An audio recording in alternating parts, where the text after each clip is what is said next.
Assalamualaikum warahmatullahi wabarakatuh. Alhamdulillahirabbil alamin wassalatu wassalamu ala asyrafil anbiya'i wal mursalin wa ala alihi wa sahbihi ajmain amma ba'du. Saya Hanisa Fazrianti dari kelas 12 agama akan mempresentasikan pelajaran Al-Quran Hadis tentang kerjasama dan gotong royong.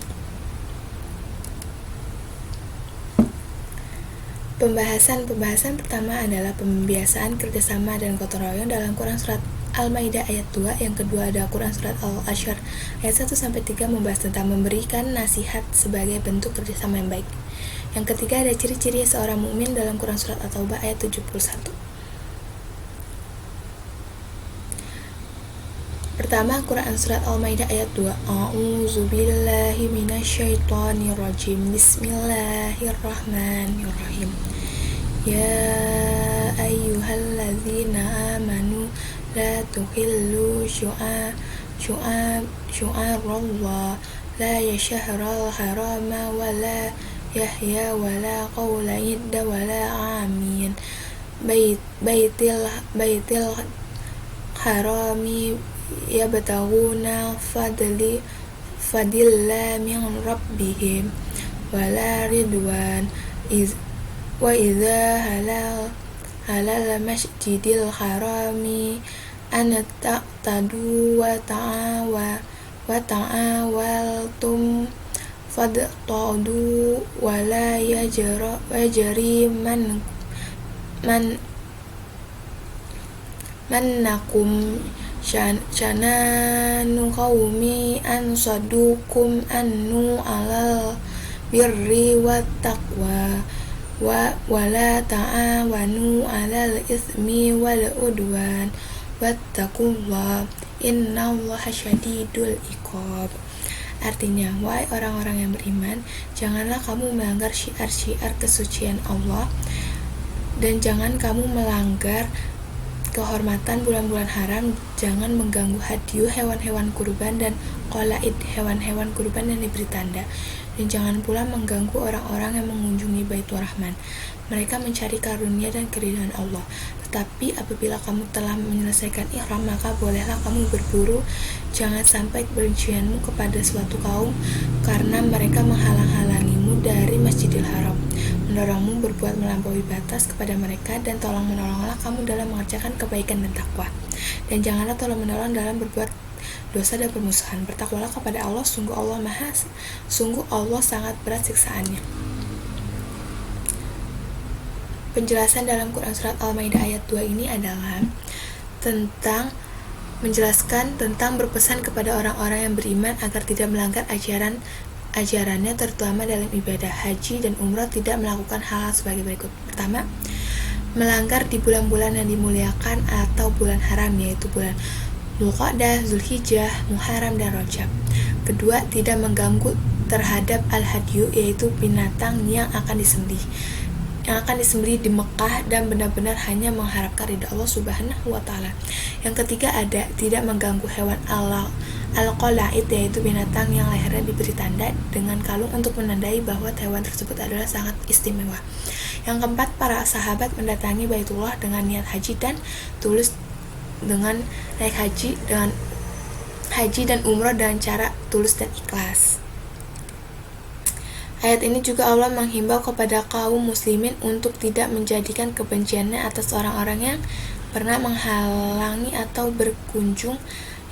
saat berkunjung ke Baitullah, mendorong untuk tidak saling membantu. Allah Subhanahu wa Ta'ala menegaskan bahwa prinsip dasar dalam menjalani kerjasama adalah harus dengan siapapun selama memiliki tujuan yang baik dan berdampak kemaslahatan umum. Yang kedua ada dalam Quran Al-Ashr ayat 1-3. A'udzubillahi minasyaitonirrajim. Bismillahirrahmanirrahim. Wal ashri innal insana lafi khusri innal ladzina amanu wa amilus solihati wa tawassaw bil haq wa tawassaw bil sabr.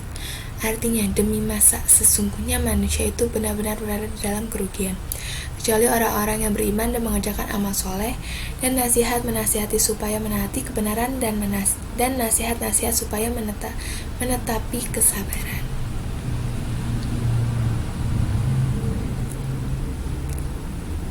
Penjelasan dalam Quran Surat Al-Ashr ayat 1-3 yang dijelaskan adalah tentang pentingnya menghargai waktu. Sebagai hamba yang sempurna, sepatutnya bisa mengelola waktu dengan baik dan adil agar tidak mengalami kerugian sebagaimana orang-orang yang lebih mementingkan urusan duniawi dan mengabaikan urusan akhirat atau ukhrawi. Dalam surat Al-Ashr ini, ayat ketiga menjelaskan orang-orang yang terbebas dari jebakan kerugian, yaitu pertama, orang-orang yang beriman kepada Allah Subhanahu wa Ta'ala. Kedua, orang-orang yang gemar beramal soleh. Yang ketiga, orang-orang yang suka memberi nasihat dalam hal kebenaran.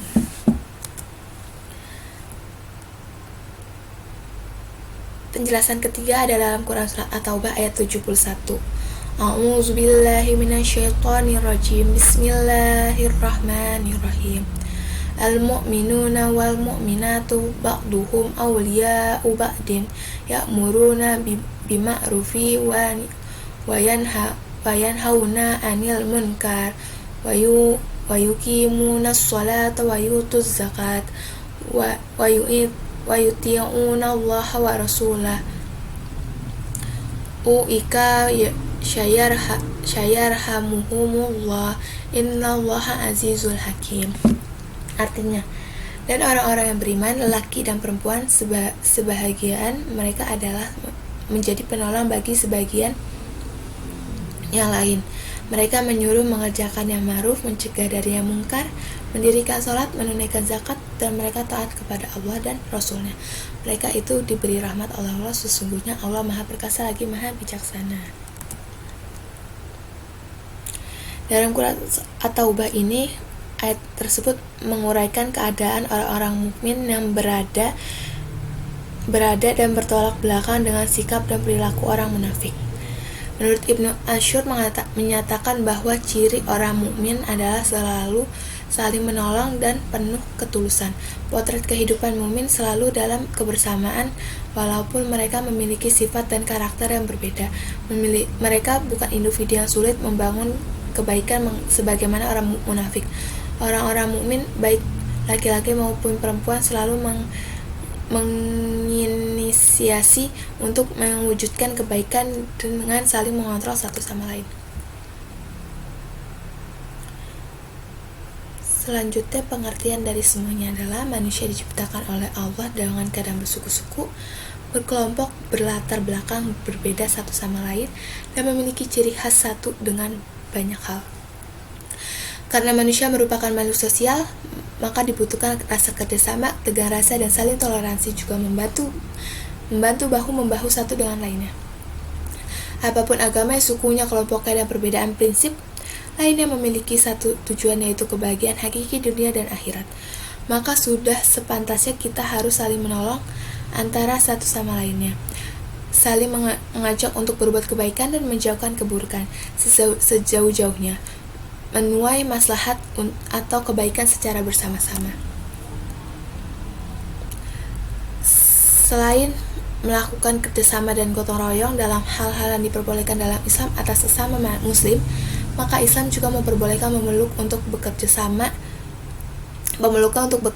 atau menolong dengan perkara ma'ruf, karena Islam sangat menghormati dan menjunjung tinggi nilai-nilai budaya, nilai-nilai keadilan, sehingga dalam hal gotong royong, di dalam hal tersebut membutuhkan adanya pemeranan dari agama berbeda.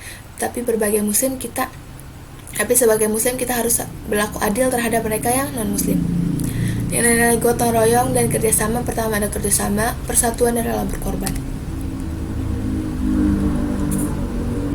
Manfaat gotong royong antara lain dapat menjalin silaturahmi, kedamaian dan keamanan akan tercipta, semakin erat tali persaudaraan yang terjalin.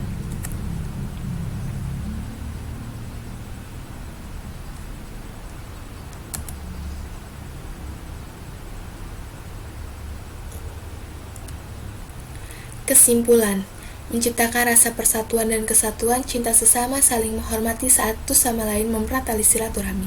Harus saling menjaga perasaan antar umat juga, dan jangan egois karena kita makhluk sosial yang saling membutuhkan pertolongan satu sama lainnya. Dan kita juga harus saling menolong dalam hal kebaikan. Kerjasamanya pun juga harus dalam kebaikan ya, bukan dalam hal maksiat.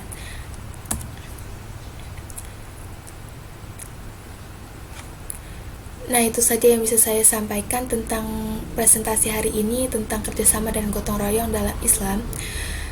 Kurang lebihnya mohon maaf.